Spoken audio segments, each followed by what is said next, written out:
ہمارے رسول مقبول محمد صلی اللہ علیہ وسلم کی ولادت باسعادت موسم بہار میں پیر کے دن صبح صادق کے بعد اور طلوع آفتاب سے پہلے 9 ربیع الاول سن عام الفیل 20 یا 22 اپریل 571 عیسوی کو مکہ مکرمہ میں ہوئی۔ پیر کا دن آپ کی مبارک زندگی میں بڑی اہمیت کا حامل ہے۔ سیدنا ابن عباس رضی اللہ عنہ فرماتے ہیں کہ آپ پیر کو پیدا ہوئے، پیر کے دن آپ کو نبوت سے سرفراز فرمایا گیا، سوموار ہی کو مکے سے مدینے کی طرف ہجرت کے لیے نکلے، سوموار ہی کو آپ مدینہ منورہ تشریف لائے اور آپ نے پیر ہی کے دن اس دار فانی کو خیر باد کہا۔ آپ کے پیدا ہوتے ہی آپ کے دادا عبد المطلب آپ کو گود میں اٹھا کر خانہ کعبہ میں لے گئے، آپ کے لیے دعا کی اور محمد نام رکھا۔ پوتے کی پیدائش کی خوشی میں 7ویں دن اپنے قبیلے کی دعوت کی۔ لوگوں نے آپ کے دادا سے پوچھا، آپ نے نومولود کا نام دوسرے لوگوں کے ناموں جیسا کیوں نہیں رکھا؟ انہوں نے جواب دیا، میں چاہتا ہوں میرے پوتے پر اس نام کا اثر پڑے اور میرا پوتا تعریف و توصیف حاصل کرے۔ آپ کی والدہ سیدہ آمنہ نے آپ کا نام احمد رکھا۔ انجیل میں بطور پیشگوئی آپ کے 2 نام آئے ہیں، فارقلید اور منہمنا۔ قرآن مجید کی سورہ انبیاء آیت 107 میں اللہ تعالیٰ نے آپ کو رحمت للعالمین کہا ہے، یعنی ہم نے آپ کو تمام جہانوں کے لیے رحمت بنا کر بھیجا ہے۔ آپ کی والدہ کا نام سیدہ آمنہ تھا۔ سیدہ آمنہ کے والد وہب بن عبد مناف بن زہرہ بن کلاب تھے۔ آپ اسماعیل علیہ السلام کی اولاد میں سے ہیں۔ ہاشم آپ کے پردادا تھے۔ بہت دولت مند ہونے کے ساتھ ساتھ سخاوت، مروت اور احسان میں بھی بے مثال تھے۔ ہاشم کہلانے کی وجہ یہ تھی کہ ان کے عہد میں ایک مرتبہ مکہ مکرمہ میں قحط پڑ گیا۔ یہ فلسطین گئے اور اونٹوں پر آٹے کی بہت سی بوریاں لاد لائے، بہت سے اونٹ ذبح کیے، ان کا شوربہ تیار کیا، روٹیاں پکوائیں، ان روٹیوں کو شوربے میں بھگو بھگو کر اہل شہر کو کھلاتے رہے۔ عرب اس کھانے کو حشیم اور سرید کہتے ہیں۔ یہ سلسلہ ایک مدت تک جاری رہا، اسی وجہ سے ان کا نام ہاشم پڑ گیا۔ وہ حاجیوں کی خدمت اور مہمان نوازی میں بھی بڑھ چڑھ کر حصہ لیتے تھے۔ اسی سخاوت اور فیاضی سے ہاشم کا نام پورے عرب میں مشہور ہو گیا۔ ذاتی اثر و رسوخ اور وجاہت کی وجہ سے ان کی دوسرے ممالک کے درباروں میں بھی رسائی تھی۔ انہوں نے ہی قریش میں سب سے پہلے یہ دستور جاری کیا کہ سال میں 2 مرتبہ تجارتی قافلے روانہ ہوا کریں، موسم گرما میں شام کی طرف اور موسم سرما میں یمن کی طرف۔ چنانچہ اسی دستور کے مطابق دونوں موسموں میں قافلے روانہ ہوتے تھے۔ سورۃ القریش میں اللہ تعالیٰ نے قریش کو یہی انعام یاد دلایا ہے، کیونکہ قریش اللہ کی رحمت سے موسم سرما و گرما کے عادی ہو گئے۔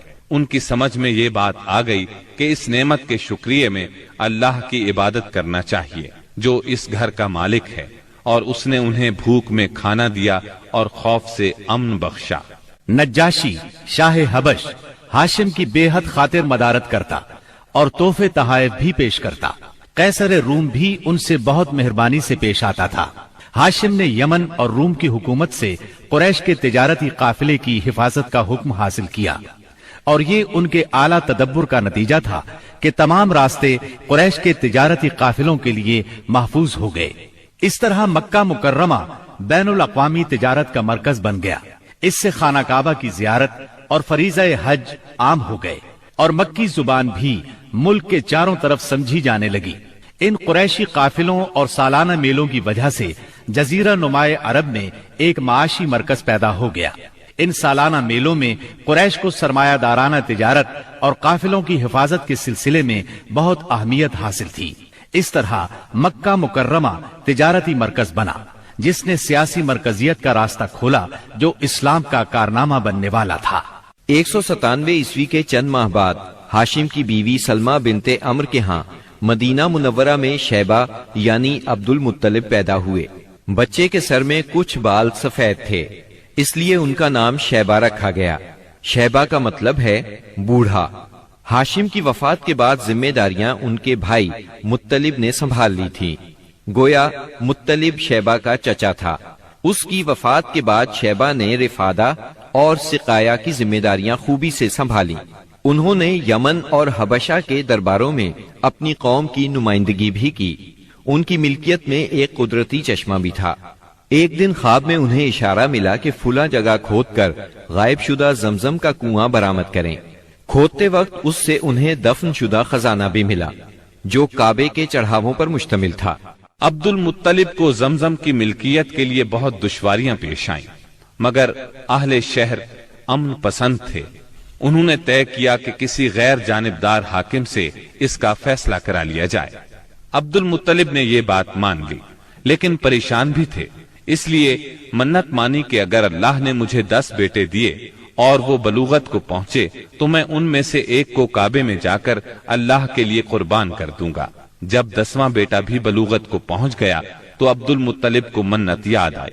انہوں نے بیٹوں کے درمیان قرعہ ڈالا تاکہ جس کا نام نکلے اسے قربان کر دیں۔ قرعہ نبی اکرم صلی اللہ علیہ وسلم کے والد عبداللہ کے نام نکلا۔ عبد المطلب کا ارادہ دیکھ کر رشتہ داروں اور دوستوں نے دخل اندازی کی اور انہیں مشورہ دیا کہ وہ کسی خاتون عرافہ کے پاس جا کر حل دریافت کریں۔